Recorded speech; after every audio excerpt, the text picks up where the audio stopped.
ذرا جھوم کے درود پاک پڑھیے صلی اللہ علیہ نبی الامی والہ صلی اللہ تعالیٰ علیہ وسلم صلاۃ و سلام علیکہ یا رسول اللہ صلی اللہ تعالیٰ علیہ وسلم۔ سنجر کی زمین ہے، بستی ہے، لوگوں کا اصول ہے کہ وہاں کے سارے لوگ رات کو تہجد پڑھا کرتے تھے۔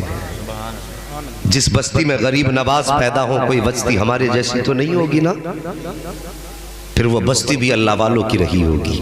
کتنی شان والے لوگ تھے، ہر انسان جو کلمہ پڑھنے والا تھا رات کو اٹھ کے تہجد پڑھتا تھا۔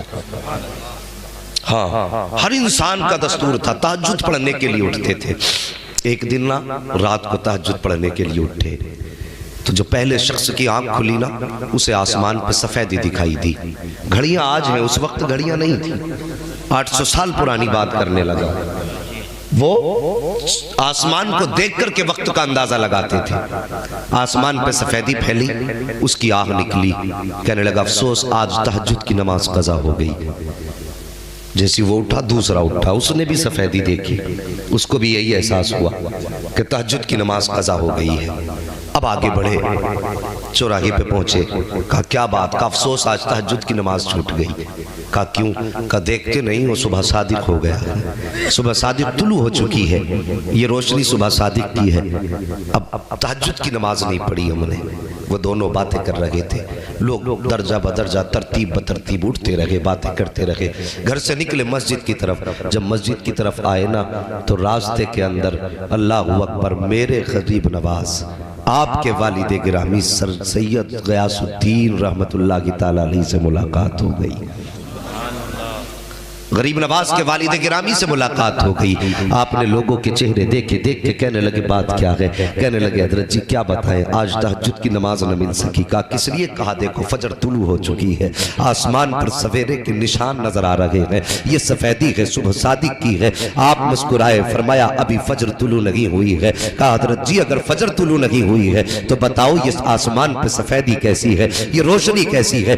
آپ مسکرا کے فرماتے ہیں شاید تمہیں پتہ نہیں ہے، آج میرے گھر کے اندر ایک شہزادہ پیدا ہو چکا ہے جس کی پیدائش کی وقت سے آسمان پر سفیدی ہے۔ اور کہا تم کیا جانو، یہ آسمان تو کچھ بھی سفید نہیں ہے، اگر روشنی دیکھنی ہے تو غیاث الدین کے آنگن میں دیکھو، جب سے بیٹا پیدا ہوا ہے ساری دیواروں سے نور چھن چھن کے برسنے لگ گیا۔ واہ واہ واہ، سبحان اللہ زندہ باد۔ اللہ اکبر۔ سرکار خواجہ غریب نواز کی پیدائش ہوئی، اتنے حسین تھے، اتنے حسین تھے کہ آپ کے چہرے کا نور پورے گھر میں بکھرا ہوا تھا۔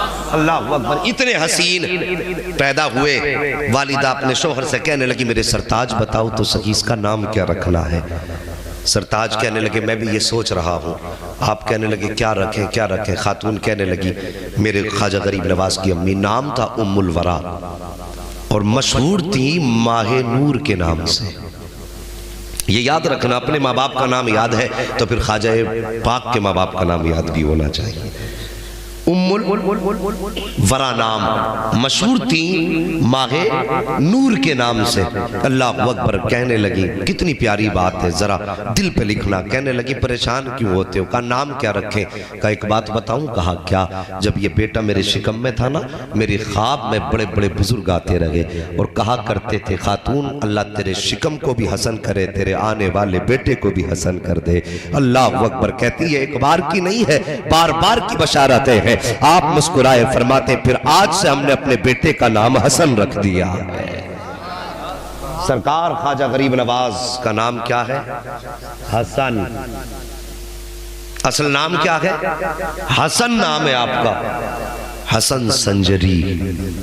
اللہ اکبر، وقت بدلا، وقت گزرتا گیا، باپ سے اپنے قرآن سیکھا آپ نے، اور قرآن اتنے خوبصورت لہجے میں پڑھتے تھے آپ کہ جب آپ قرآن پڑھتے تھے تو ہوائیں تھم جایا کرتی تھی، پرندے ٹھہر کر کے آپ کی تلاوت سنا کرتے تھے۔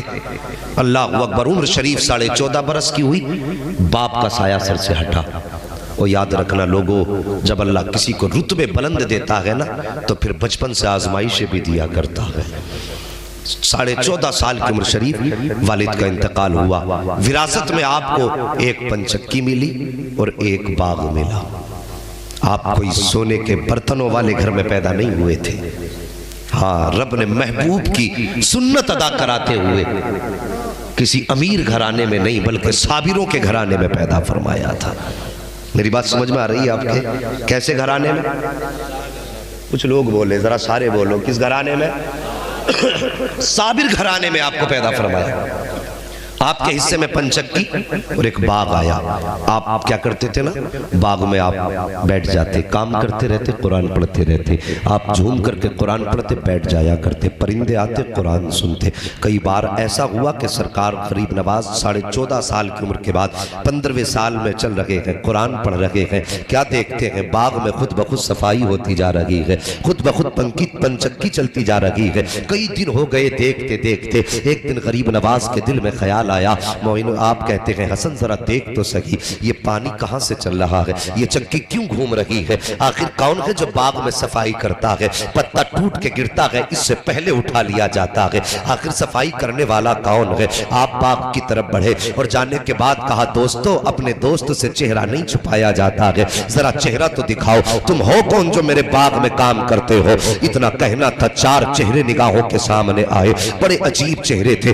آپ نے فرمایا کون ہو؟ کہا حضور ہم جنات میں سے ہیں۔ کہا یہاں کس لیے آئے ہو؟ کہا سرکار جب آپ قرآن پڑھا کرتے ہو آواز اتنی پیاری ہے کہ ہم آپ کا قرآن سننے کے لیے آیا کرتے ہیں۔ حضور آپ کو ہم کیا بتائیں، آپ کا قرآن پڑھنے کا انداز اتنا بہتر ہے کہ ہم نے آپ کو سنتے سنتے قرآن درست کر لیا ہے، آپ کو پڑھتے ہوئے دیکھا ہے تو ہمیں قرآن پڑھنے کا سلیقہ آ گیا ہے۔ کہا پھر یہاں صفائی کیوں کر رہے ہو؟ تو جنوں نے کہا تھا اے حسن بات یہ ہے ہم نے قرآن آپ سے سیکھا ہے، تلاوت آپ سے سیکھی ہے، اور جو سکھایا کرتا ہے وہ استاد ہوتا ہے، اور جو شاگرد ہوتا ہے وہ خادم ہوتا ہے۔ تو حسن بات یہ ہے جب تک جئیں گے تیرے خادم بن کے جئیں گے، جب تک ہم رہیں گے استاد مانتے رہیں گے۔ یا معین اجازت دے دے، پڑھانا تیرا کام ہے، نوکری کرنا تیرے دروازے پہ ہم غلاموں کا۔ واہ واہ واہ واہ، زندہ باد، نعرہ تکبیر، نعرہ رسالت۔